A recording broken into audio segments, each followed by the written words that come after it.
মেয়েরা কখন নিজের ইচ্ছায় কাপড় খোলে? মেয়েরা কখন নিজের ইচ্ছায় কাপড় খোলে ওইটা আমার জানা না থাকলেও আজকের ভিডিও দেখার পর অনেকের কাপড় অটো খুলে যাবে। ডিসক্লেইমার, টিকটকারের সাথে টিকটকারের মেলা, ভিডিও দেখে অজ্ঞান হতে পারে কারণ জমবে মজার খেলা। আজকে একটা বিরাট ফাটাফাটি হইব।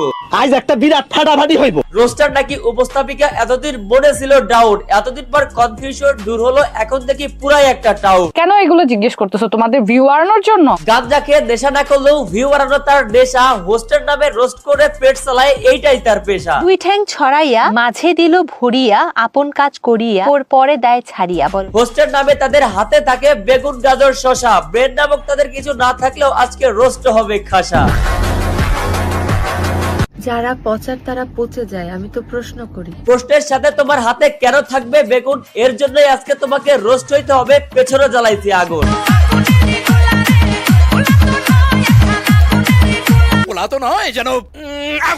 আপনারা তো এলাকে অবশ্যই চিনে থাকবেন, ইনি বর্তমানে আমাদের দেশের জাতির বিবেক বলে দাবি করলে ওনার নিজেরই কোনো বিবেক জ্ঞান বুদ্ধি নেই। প্রমাণ করতে হলে আগে জানতে হবে উনি আসলে করেনটা কি, আর কেনই বা পাবলিক ওনাকে সিগমা গার্ল হিসেবে দাবি করে। আসলে উনি তেমন কিছু করেন না, আগে মাঝে মধ্যে টিকটকারদেরকে ওনার শোতে ডেকে এনে টুকিটাকি রোস্ট করতো, মানে এই যে এমন আর কি। তুমি সরিয়ে সরিয়ে সবগুলো বলো তো। এখন তো ভাই যুগ পাল্টেছে, দেশ স্বাধীন হয়েছে, যার যেটা ইচ্ছা সে সেইটাই করতে পারে। তার জন্য আমাদের এই হোস্টেল আপুটা নিজের স্বাধীনতাকে প্রমাণ করার জন্য একটা মাইয়াকে ধরে এটা উল্টা পাল্টা সব প্রশ্ন করে। মানে এই যে ওনার ইন্টারভিউ ছিল, আগে ছিল হচ্ছে টিকটকারদের রোস্ট করার শো। মানে ধরেন যে ওনাদের শোতে কোনো মাইয়াকে ডেকে না, ওই মাইয়া কোন সময় কোন ব্রাউজারে কোন ওয়েবসাইটে ঢুকেছে ওইটাও নাকি তাদেরকে বলতে হবে। তুমি গুগলে লাস্ট কি লিখে সার্চ করেছো? মানে মোট কথা এটা হচ্ছে একটা এক্সপোজ শো। তুমি গুগলে লাস্ট কি লিখে সার্চ করেছো? উনি উনার গুগলে লাস্ট কি সার্চ করেছে ওইটা কি আপনাকে ক্যামেরার সামনে প্রশ্নের উত্তর দিতে হবে? ও আচ্ছা, আপনারা তো আবার টাকা দিয়ে গেস্টদেরকে নিয়ে আসেন এইখানে, সো এই জন্য আপনাদের যে কোনো প্রশ্নের উত্তর দিতে তারা বাধ্য থাকবে। না, ফোন ধরা যাবে না, এখানে অনেক ইটি আছে। তো কি আছে? কোন মেয়ে কখন কোথায় কি সার্চ করলো ওইটা হচ্ছে আপনাদের শো এর মূল টপিক। আবার কোন মেয়ে আপনাদের শোতে এসে চোখ বাঁধা অবস্থায় গাজর শসা আর বেগুন চিনতে পারদর্শী, সেইটা হচ্ছে আপনাদের শো এর মূল টপিক।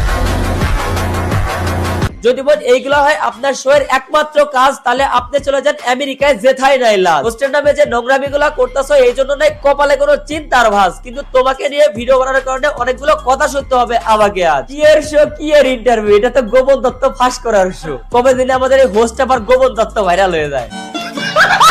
আজ আমি অনেকদিন একটা অ্যাপ সম্পর্কে কথা বলতে চাই, যেটি সবচেয়ে বিশ্বস্ত বুক মেকার, পিএস এবং সিরিয়া অ্যাপের স্পন্সর। অন্যান্য অ্যাপের তুলনায় এখানে জেতার সম্ভাবনা অনেক বেশি। 21 মার্চ শুরু হবে আইপিএল। এই অ্যাপে সেই ম্যাচগুলো আপনি লাইভ দেখতে পারেন এবং পছন্দের দলকে সমর্থন করে ক্যাশ জিততে পারেন। এছাড়া অন্য সমস্ত লাইভ ম্যাচের ফলাফল এবং ম্যাচটি লাইভ দেখতে পারেন। আপনি স্কোরের ভবিষ্যৎবাণী করে বাজি ধরতে পারবেন, যেমন কোন দল জিতবে, কোন দল কত রান করবে, কে সর্বোচ্চ স্কোরার পাবে।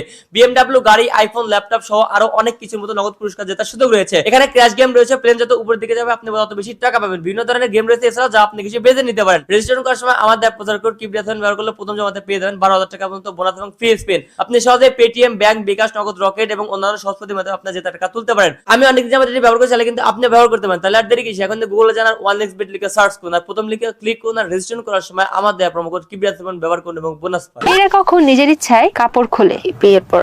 এইটা আমি আমার পার্সোনাল অপিনিয়ন শেয়ার করতেছি, এটা নষ্টামি ছাড়া আর অন্য কিছু হতেই পারে না। প্রথমের দিকে যখন এই অ্যাপ শোটা শুরু করে তখন টিকটকারদের ডেকে এনে তাদেরকে ইনডাইরেক্টলি রোস্ট করা হয়তো, যার কারণে আমার পছন্দের তালিকা আমাদের এই হোস্টটা পাও ছিল। কিন্তু বর্তমানে ওদের কার্যকলাপ দেখে আমার নিজের কাছে আমার নিজেরই লজ্জা লাগতেছে ভাই। এই সব দিকে এই সমস্ত কন্টেন্ট ক্রিয়েটররা কি টাকার বিনিময়ে এই সমস্ত শোতে এসে প্রশ্নের উত্তর দেওয়ার জন্য। সবথেকে অবাক করা বিষয় হইতেছে অনেক সুশীল এবং ভালো কন্টেন্ট ক্রিয়েটর রয়েছে যারা এগুলো দেখার পরে এই সমস্ত শোতে যাবে শুধুমাত্র টাকার জন্য। তুমি বলেছিলে টাকা থাকলে জামাই লাগে না, জামাইয়ের কাছে টাকা কিভাবে পূরণ করে? দুইটা এক জায়গায় হয়েছে, এবার তো এই শোটা brothers.com এ পরিণত হবে নাকি তখন আবার জামাই কিনতে পাওয়া যায় একদিনের জন্য? কোনটা মেশিন বের হয়েছে? মানে ভাই ওদের চিন্তা ভাবনা দেখেছেন, ওরা তো মনে করতেছে ওরা ইউরোপ আমেরিকায় বসে এই শোটা করতেছে। ভাই এটা বাংলাদেশ। ওর মাঝে ঢুকিয়ে নাড়াচড়া করে, কখনো বোঝে কখনো খুলে থাকে ঘরে।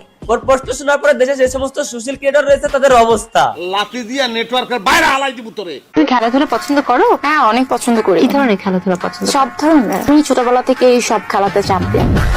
আমি চিন্তা করতেছি আমাদের এই হোস্ট আবারদের ইন্টারভিউ গুলো এগুলো তো একটা মিলিয়নের নিচে কোনোটার ভিউ দেখতেছি না। এখন আমার কথা হচ্ছে নিশ্চয়ই তাহলে এগুলো তার পরিবার দেখে। এখন আমার প্রশ্ন একটাই থাকলো, আপনাদের কাছে আপনারা কমেন্ট বক্সে উত্তর দিয়ে যাবেন এই সমস্ত কথাবার্তা বলার পর ফ্যামিলি গিয়ে বাবা মায়ের সামনে মুখ দেখায় কিভাবে? যদি এখন ওনাকে কেউ প্রশ্ন করে আপু আপনি এই সমস্ত উল্টাপাল্টা প্রশ্ন কেন করেন, তাহলে উনি নিশ্চয়ই বলবে কোথায় উল্টাপাল্টা প্রশ্ন করলাম, আমি তো সামান্য খেলাধুলা নিয়ে প্রশ্ন করছি। বই ওইটা আমরা বুঝি, কিন্তু মেইন সমস্যাটা হচ্ছে আপনার প্রশ্নের ইঙ্গিতটা ভালো না। কি ধরনের খেলাধুলা পছন্দ? সব ধরনের। মানে বিষয়টা আমাদের কাছে একদমই ক্লিয়ার, এরাও একটা ব্রেন ছাড়া টিকটকার। মনে করেন যে এও আগে প্রতিবন্ধীদের মতো ব্রেন ছাড়া টিকটক ভিডিও বানাতো, কোনো মতে এই শোতে দায়িত্ব পাওয়ার পরে এখন ওই জায়গায় যায় এত টিকটকে যায় এত উল্টাপাল্টা কাজ করতে পারতেছে না, যার কারণে এই শোতে বসে নিজের ব্রেন ছাড়া যে টিকটকার ছিল ওইটা আত্মপ্রকাশ ঘটাচ্ছে আমাদের সামনে। তোমাদের একটা লিংক ভাইরাল হয়েছিল, এই যে মনে করেন যে কাল লিংক ভাইরাল হয়েছে, কে গুগলে গিয়ে কোন ব্রাউজারে ঢুকে লাস্ট সার্চ করেছে, কে নিজের ইচ্ছায় কাপড় খুলতেছে, এটা হচ্ছে তার শো এর বর্তমানের মূল টপিক। এইগুলা দেখে আমি রীতিমতো একদম ফেড আপ হয়ে যাচ্ছি। পরিশেষে আমাকে একটা কথা বলতেই হচ্ছে, আবাসিক হোটেলে দৃষ্টি আকর্ষণ করছি, আপনাদের একজন কর্মী হোটেল থেকে পালিয়ে নানান অপকর্ম করে যাচ্ছে।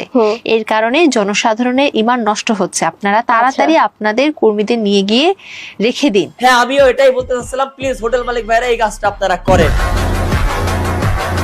এইবার বলেন ভিডিওটা কেমন লাগলো? ভালো লাগলো, একটু টিপলাম। আরে ভাই এই যে নিচে সাবস্ক্রাইব বাটনে টিপ দেওয়ার কথা বলতেছে, আপনারাও টিপ দেন এখনই। তো আজকের ভিডিও এই পর্যন্তই। ভিডিও কেমন লাগলো কমেন্ট করেন, ভালো লাগলে লাইক করেন, পেজ হলে ফলো করেন, আর হ্যাঁ ইউটিউব চ্যানেল অবশ্যই সাবস্ক্রাইব করেন।